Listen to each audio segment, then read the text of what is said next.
मैं इल्जामात नहीं लगा रहा, मेरे पास जो ये खत है ये सबूत है, ये मेरे पास जो खत है ये सबूत है। 27 तारीख को मैंने जलसे में जो एक कॉपी लहराई वो साइफर नहीं था।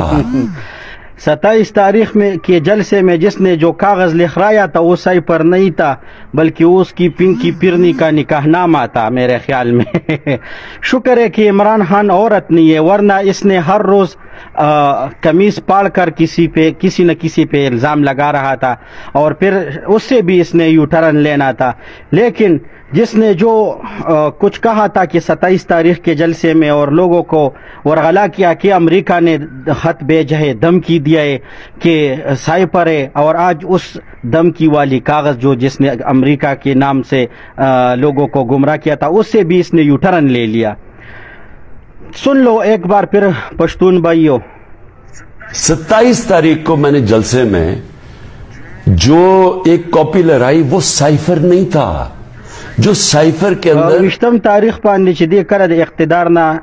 راوغورځید او د اقتدار کرسي رولټه شوله او د بیا چې دې جړلې لکه د خزو مکر کو کاغذ یې لقاو چیرې ما پس امریکای خطر علی گلی دی نو یو کم چې به وقوفه پښتانو هغه په سودرل چې جوړدار شادي عمران خان ل امریکای دمکی ور کړی دا او دا د امریکای په وینا باندې د حکومت غورځیدلې دی. نن د هغه خپل خبرې نه عمران خان یو ټرن واغشته او ویل چې نه دا سایپر نو، یعنی دومره دروغجن او بیمان انسان دی چې د کوم افراطپری جوړ کړلو په 9 مې باندې بیا د دغه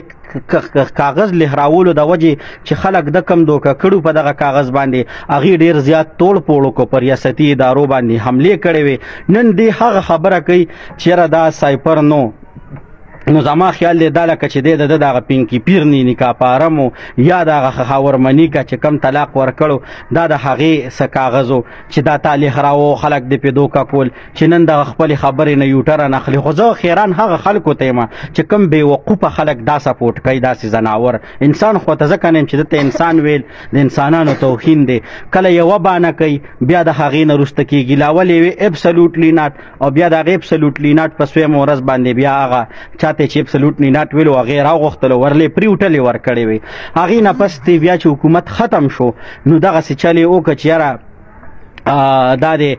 مالې دا د خطر لیکل دی دمکی دا نن دا هغه ختم چې دی نو دا د دین کاری شو چې سایپر نو مال ختم لګی نه را لګلې نو دا د لبوس یوتیانو تاسو بیا کم پرتګه چا پوښ ول یو خو یوتیانو دا خاصم په قخر د مولا اخته دی خدای یوتیان چې کم بے غیرت او بے وقوفه خلک دا سپورټ کوي هغه د نه زیات کمینه ترين خلک ما تخکار شول ځکه چې په یو دروغ ولودريږي په دو ولودريږي نو دی چې سار یو شان غل خو ما خام بل شان غل